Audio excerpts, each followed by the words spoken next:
So today in this Easter, I want to it will be a reminder for you all. Maybe you have heard this sermon somewhere else, or you have read in the Bible, or maybe you have heard from your friends on in your church or in this church.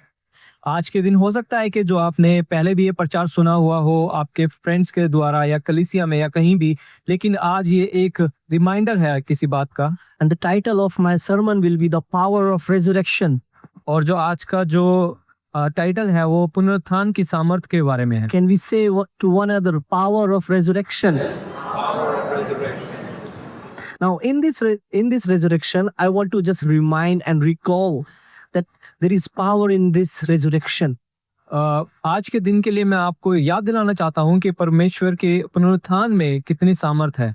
Today, many of us, or believers, including believers, we are living a life with powerless, without the forgiveness, with our worries, with our fear. Fear could be of anything. आज के दिन में बहुत सारे विश्वासी लोग भी ऐसे हैं जो डर में जी रहे हैं, जो माफ नहीं कर पाते हैं और अन्य तरह के समस्याओं से गुजर रहे हैं। Or maybe we are living without hope. या हमने अपनी उम्मीद को खो दिया है। There could be many reasons for this. और यहाँ इसके पीछे के बहुत कारण हो सकते हैं। But one reason that I have found, और एक जो मुख्य रीजन है जो मैंने पाया है, that the we people and we believer has forgotten this resurrection. कि हम विश्वासी लोगों ने जो है पुनरुत्थान के बारे में हम भूल गए हैं। They just know this as an event, और ये हम इसको एक इवेंट के नाते से लेते हैं, which has happened 2000 years ago, जो 2000 साल पहले हुआ। but this is a promise of the God which he has already done. पर ये परमेश्वर का एक वादा है जो पहले ही परमेश्वर ने किया है। So the today's scripture I have been taken, that is John chapter 11 verse 25 and 26. आज का जो स्क्रिप्चर है यूहन्ना 11 से लिया गया है, verse 25 and 26, और पद 25 और 26। It says, Jesus said to her, I am the resurrection and the life. He who believes in me, though he may die, he shall live. And whoever lives and believes in me shall never die. Do you believe this?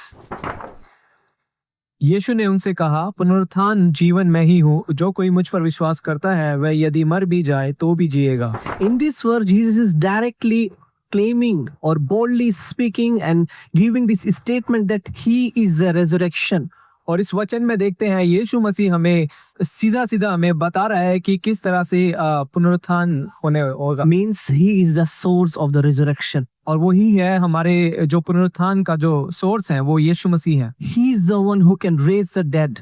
और वही है जो मरे हुओं को जिला सकता है। And he has manifested his work in many chapters in the gospel, we can see. और बहुत सी जगह पे जब आप सुसमाचार को पढ़ेंगे तो वहाँ पे देखेंगे कि ये उन्होंने बहुत बार दोहराया है बहुत लोगों के सामने। But many of us, we take this resurrection word very formal way. और हम जो है बहुत सारे हम में से जो है इस रिजरेक्शन वर्ड को ज्यादा गंभीरता से नहीं लेते हैं। His resurrection was not like Lazarus who was raised from the dead and who was again died. और ये लाजरस के जैसा पुनरुत्थान नहीं था जहाँ पे वो जिंदा हुआ मृत्यु से लेकिन फिर मर गया। But the book of Revelation chapter 1 verse 18, that I am the Alpha and the Omega, I am the beginning and I am the end. I was dead and I was raised again and I will live forevermore. और प्रकाशित वाक्य में लिखा है कि मैं ही हूँ शुरुआत और मैं ही अंत हूँ, मैं मर गया था लेकिन मैं फिर से जिंदा हो गया हूँ। If you believe, do you believe that our King lives for forever? क्या आप ये विश्वास करते हैं कि हमारा राजा प्रभु यीशु मसीह अभी हमेशा के लिए जीवित है? So don't take this day, a resurrection day, as an event only. और इस दिन को सिर्फ एक इवेंट के तौर पे ना लिए, but take this day that God has fulfilled his promises. पर ये इस दिन को इस तरह से ले कि परमेश्वर ने अपनी वाचा को पूरा किया था। And the promise was that he will raise his son from the dead. On the third day he will rise again.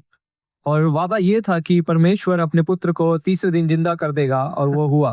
You know, more than 300 prophecies has been done from Old Testament, including the New Testament, about the birth and the death and the resurrection of Jesus Christ.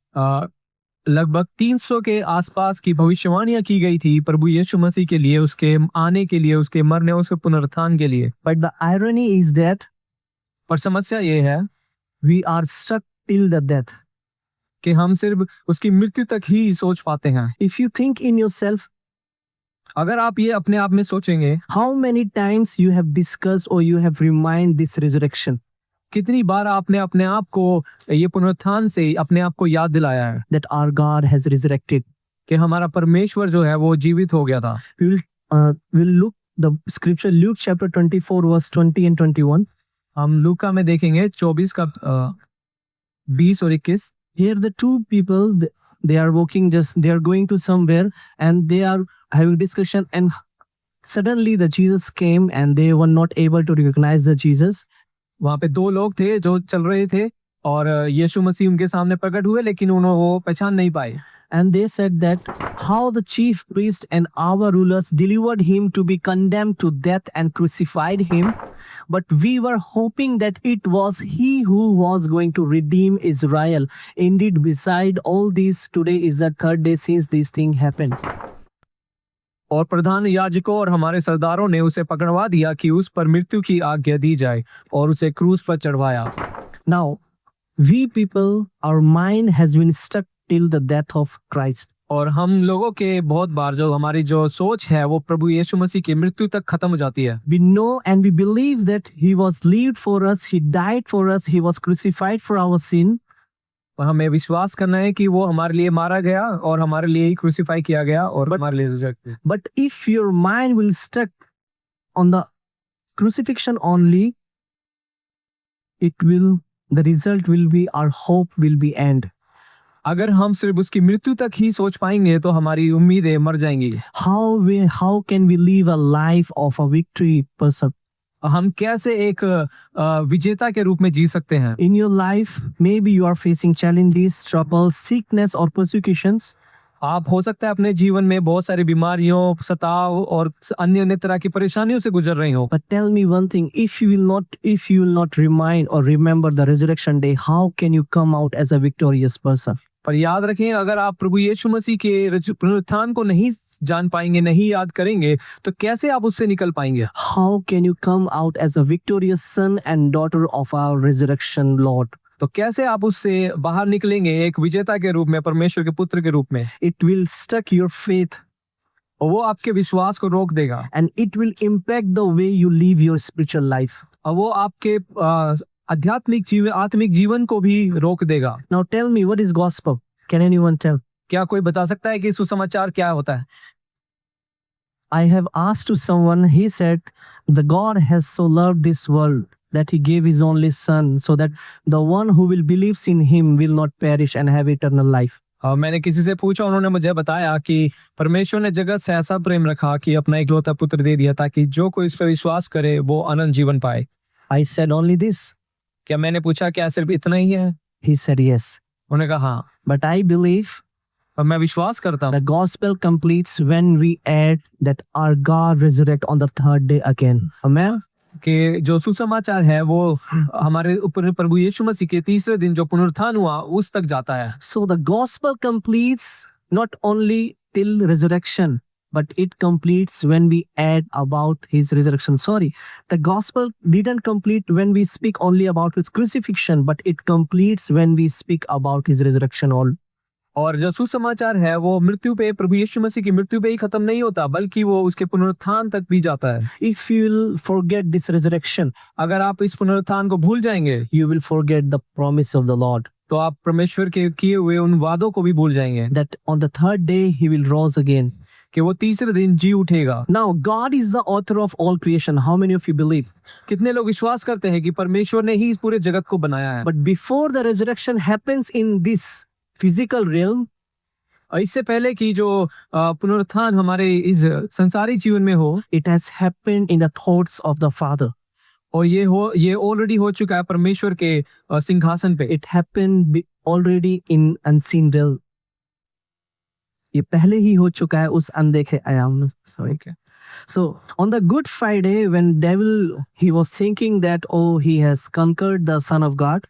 तो good Friday के दिन शैतान को लगा कि आज उसने परमेश्वर के पुत्र को हरा दिया है। Maybe he was thinking that he has won the battle and he conquered the God.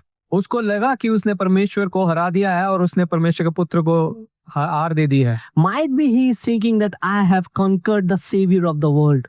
उसको ऐसा लगने लगा था कि मैंने जगत के उद्धारकर्ता को हरा दिया है On the day of crucifixion. और लेकिन पुनरुत्थान के दिन But you know what was the reaction of Jesus? क्या आपको पता है प्रभु यीशु मसीह का रिएक्शन क्या था? In my mind, it will be some like a moment of joy when I think like that. Jesus will be like this. On the third day, I will see you again. Man, हो सकता है, लेकिन मेरे को ऐसा लगता है मेरे समझ में कि प्रभु यीशु मसीह उसको घूर रहे होंगे, देख रहे होंगे कि तीसरे दिन मैं तुझे देख रहूंगा वापस से। might be Jesus had said, bro, see you on the third day. और यीशु मसीह ने कहा होगा, ब्रो तेरे को तीसरे दिन देखूंगा। So this is how we can still hope in the Lord who has been resurrected. इसी तरह से हमारे अंदर जो प्रभु पुनरुत्थान की जो आशा है वो होती है। This is how we still put our hope in a king who is alive. इसी तरह से हम अपनी आशा को परमेश्वर पे जो जिंदा है उस पे रखते हैं। Your death situations can be alive. आपकी जो मरी हुई स्थिति है वो जिंदा हो सकती है। Might be you are thinking that this thing will not happen, this will not be done, this will not be done. हो सकता है आपको ऐसा लगे कि ये काम तो नहीं हो पाएगा, ये तो पूरा हो ही नहीं सकता है, इस तरह की आप सोच रखते हो। But you have to always remember the work of the Lord. पर आपको हमेशा याद रखने की जरूरत है परमेश्वर का काम जो उसने किया है हमारे लिए। Our God has not died only on the cross, but he rose again on the third day. और प्रभु यीशु मसीह सिर्फ क्रूस पे मृत्यु को ही नहीं लिया, बल्कि वो तीसरे दिन जिंदा हो गए थे। He is a victorious God. Amen. वो एक विजेता परमेश्वर है। And we are the son and daughter of him. और हम उसके बच्चे हैं। So this is the power of resurrection. तो यही पुनरुत्थान की सामर्थ है। That it helps us, it empowers our hope that we have put on him. कि वो हमारी आशा को मजबूत बनाता है कि हमारे पास विजय है। Now it empowers our faith also in our prayer when we pray. और ये हमारी प्रार्थना के विश्वास को भी बढ़ाता है जब हम प्रार्थना करते हैं। Let's look in the book of Romans chapter 8 verse 34. It says, who is he who condemns? It is Christ who died and furthermore is also risen, who is even at the right hand of God, who also make intercession for us. Romeo 8:34 फिर कौन है जो दंड की आज्ञा देगा? मसीही जो हमारे लिए जो मर गया वरन मुर्दों में से जी भी उठा और परमेश्वर के दाहिने ओर है और हमारे लिए निवेदन भी करता है। So as I said, it empowers our faith when we pray. जैसा कि मैंने कहा था कि ये हमारे विश्वास की प्रार्थना को भी मजबूत बनाता है। When we believe now there is Christ who is seated at the right hand of the God. जब हम विश्वास करते हैं कि मसीहा जो परमेश्वर के दाहिने हाथ पे बैठा है and he is doing intercession for us. वो हमारे लिए प्रार्थना करता है निरंतर। Just think. आप इसके बारे में सोचिए। When you are praying, जब आप प्रार्थना करते हैं, when you are sitting, when you have seated to pray, जब आप प्रार्थना के लिए बैठते हैं, there is someone in the heaven कि एक स्वर्ग में कोई है who is intercession on behalf of you. जो हमारे लिए निरंतर प्रार्थना करता जा रहा है। The book of Hebrews says he is advocating case for you. और इब्रानियों की पुस्तक में लिखा है इस प्रकार वह दूसरी जगह में भी कहता है He is pleading for you. वो आपके लिए प्रार्थना करता है। When you feel weak to pray, जब हम प्रार्थना करते हैं और प्रार्थना में मजबूत नहीं होते, when you feel that you are tiring, you are feeling weak to doing pray, जब आपको लगता है कि आप थक गए हैं और आप प्रार्थना नहीं कर पा रहे हैं, just look at the power of the resurrection. तो उस समय पुनरुत्थान की सामर्थ को समझिए। Just remember that there is a God who is intercession for you. और याद रखिए कि परमेश्वर है जो आपके लिए निरंतर प्रार्थना कर रहा है। In the book of Hebrews chapter 5 verse 6, he is a priest forever. और इब्रानियों के 5:6 में वो हमारे लिए एक प्रीस्ट है। He advocates for you forever. वो हमारे लिए खड़ा होता है। It's not like that you have to pay something to your advocate. इसका मतलब ये नहीं है जैसे कि हम अपने वकील को कुछ देते हैं वैसे होता है। He has paid the price for you. बल्कि उसने ही हमारे लिए प्राइस पे किया है। Just suppose there is a criminal who has done some crime.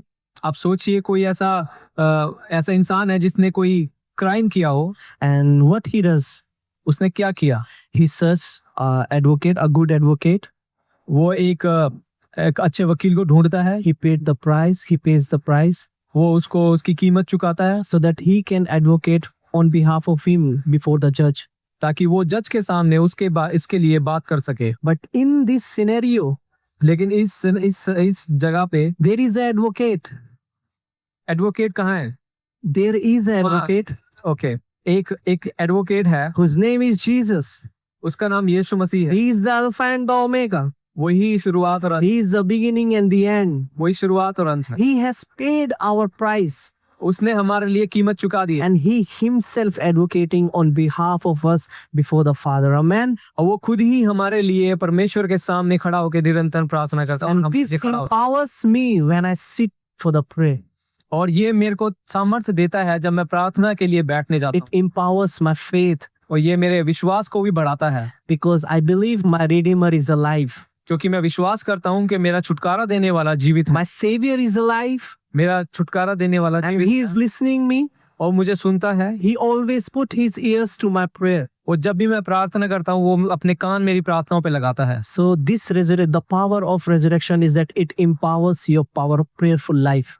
और रिजरेक्शन में कि पुनरुत्थान से यही होता है कि वो हमारे प्रार्थना के सामर्थ्य को भी बढ़ाता है। So now, before the worship, I think Sister Priya has asked a question: who has the fear of the death? Worship से पहले सिस्टर प्रिया ने एक सवाल पूछा था, कौन है जो मृत्यु से डरता है?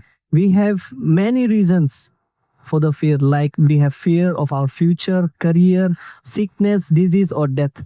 हमारे पास बहुत सारे कारण हैं जिसके लिए हम डर सकते हैं, हमारा भविष्य, हमारी पढ़ाई, हमारी मृत्यु या अन्य तरह की चीजें। The one of the biggest fear is death. लेकिन सबसे बड़ा जो डर होता है उसमें वो मृत्यु होता है। And you know, due to this fear, many of us, we believers, are not able to share the gospel to the others. और इसी कारण से, इसी डर के कारण से बहुत सारे विश्वासी लोग जो हैं वो प्रभु यीशु मसीह के बारे में साझा नहीं करते हैं The लोगों को। opposite of faith is fear. और जो विश्वास का जो उल्टा होता है वो डर होता है। And the fear of the death, fear of the persecution is resisting us to share the gospel with your brothers and sisters in your home. और सताव का डर ही है जो हमें रोकता है कि हम अपने भाई और बहनों के साथ में प्रभु यीशु मसीह को साझा नहीं करते। Yes, your fear would be justified if you were under the eternal death. हाँ, अगर आपका जो डर है वो जस्टिफाई किया जा सकता है अगर आप अनंत काल की मृत्यु के लिए जा रहे हैं। But the scripture says there is the one, the Lamb has paid the price. पर वचन कहता है कि कोई है जिसने आपके लिए कीमत चुका दी है। If you believe in him, अगर आप उसमें विश्वास रखेंगे, your sins are forgiven. आपके पाप माफ कर दिए। Now you are no more bondage of sin. अब आप पाप में और नहीं जड़े रहेंगे। Now you are no more under the eternal death. अब आप अनंत काल की मृत्यु के अंदर नहीं आते हैं। The Son of God has crushed the head of death. और परमेश्वर के पुत्र ने मृत्यु के सर को कुचल दिया है। In the 1 Corinthians chapter 15 verse 54 and 55 says, so when this corruptible has put on incorruption, and this mortal has put on immortality, then shall be brought to pass, saying that is written, death is swallowed by up in victory.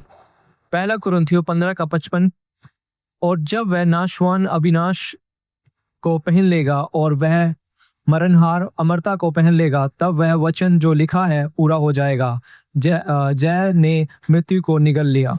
The sting of the death has been broken. और जो मृत्यु का जो डंक है वो टूट गया है। Maybe we can lose our life on earth, हो सकता है कि हम अपनी जीवन को इस धरती पे शायद खो दें for the sake of the Christ, प्रभु यीशु मसीह के लिए, but it will be a physical death. लेकिन ये सिर्फ शारीरिक रूप से मृत्यु होगी। But God has promised us for our eternal life. Amen. लेकिन परमेश्वर ने हमें अनंत काल की जीवन के लिए आशीषित किया है। And we kept that promise in our mind. और हमें ये इस वाचा को, इस वादे को अपने समझ में रखना चाहिए, अपने दिमाग में रखना चाहिए। And the book of Romans 6:5 says that we will reunite with him in a resurrection like his. कि हम पुनरुत्थान में उसके साथ फिर से मिलेंगे। So, when in early days, मैं अपने शुरुआती दिनों में No, in early days when there were kingdoms, शुरुआत के दिनों में जब राजा होते थे, राज्य होते थे. So when there war happened between the two kingdoms, और जब दो राज्यों के बीच में लड़ाई होती थी, until the king of one side kingdom will not stand for the last. sorry, जब तक जो राजा है एक तरफा का, जब तक वो खड़ा नहीं रहता युद्ध में अंत तक, his soldiers they will stand on the battle with him. जो उसके सैनिक है वो उसके साथ ही खड़े रहते हैं. आमेन. तो वैसे ही हमें याद होना चाहिए, we should remember that our king who has won the battle and we are on his side. Amen. उसी तरह से हमें भी याद रखना चाहिए कि हमारा राजा जो है वो लड़ाई को जीत चुका है और हम उसके साथ खड़े रहना है. So this resurrection provides the identity of, it proves the identity of Christ. और ये पुनरुत्थान जो है वो पहचान है हमारी क्राइस्ट में होने की. He is a Messiah. वो हमारा सेवियर है. He is a savior and the son of God वो हमारा बचाने वाला और परमेश्वर का पुत्र है, who got victory over death. और जिसने मृत्यु पे जय हासिल And की. this resurrection marks seal that our sins are forgiven. और ये पुनरुत्थान जो ये बताता है कि हमारे पाप जो है माफ कर दिए गए हैं. And it confirms us and assures us that we are no bondage of sin. और ये हमें बताता है कि हम पाप में अब नहीं हैं. Now we are free. हम आजाद हो चुके हैं. We found liberty in the resurrection of Christ. और हमारी जो आजादी है वो परमेश्वर के पुनरुत्थान में हमें मिली है. ये By the blood of Lamb, और उस मेमने के लहू से we triumph over the death. और उसने जो मृत्यु को हराया है. Now devil wants to distract many times to you that you should not believe in this resurrection. और डेविल जो है बहुत बार कोशिश करता है कि हम इस पुनरुत्थान में विश्वास ना करें And in its power, और उसकी सामर्थ में, so that he can conquer and defeat you also. ताकि वो हमें हरा सके और हमें नाश कर सके. And it will make you spiritually dead. और अब ताकि हमें आत्मिक रूप से वो बिल्कुल मार दे. He doesn't want you to declare the victory over the death, over the sicknesses, over your challenges. वो नहीं चाहता कि हम जो है घोषणा करें विजय की हमारी बीमारी पे या किसी भी तरह की हार पे, And to live a victorious life. और हम एक विजय का जीवन जिए. Now there are many people who live and who died for the welfare of the human race. बहुत सारे लोग हैं जो इंसान के लिए मरे हैं और इंसान के उन्होंने बहुत कुछ किया है इंसानों के लिए, But none of them has resurrected. पर कोई भी उनमें से पुनर्जीवित नहीं हुआ. But we put our faith on the Lord who was resurrected. लेकिन हम अपना विश्वास जो है उस प्रभु में रखते हैं जो पुनर्जीवित हुआ, Who rose again. जो दोबारा से जिंदा हुआ. This empowers my faith. वो मेरे विश्वास को जो है सामर्थ्य देता है. Now no shame अब मुझे कोई शर्मिंदगी नहीं है. can overcome upon me. कोई भी शर्मिंदगी मुझे नहीं रोक सकती. No sicknesses can overcome upon me. कोई भी बीमारी मुझे नहीं रोक सकती. No death can overcome upon me.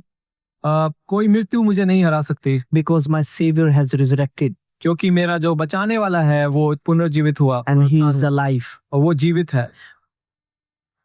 All the graves, they hold a dead body. और जितनी भी कब्रें हैं वो जो है उसमें आपको मिलेंगी मरी हुई लाशें ही मिलेंगी. But there is a one grave which is empty.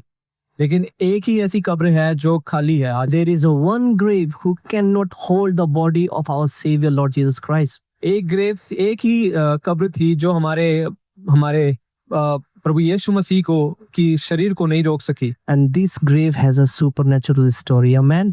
और ये जो ग्रेव है इसकी एक कहानी है. So thank you. So I hope and pray that we must believe on this resurrection of our Lord Jesus Christ, and we have to believe in His power. It brings hope in our life. और मैं विश्वास करता हूँ कि ये जो story है, ये आज पुनरुत्थान की जो कहानी है, ये हमारे विश्वास को सामर्थ्य देगी और हम हमेशा इसको याद रखेंगे.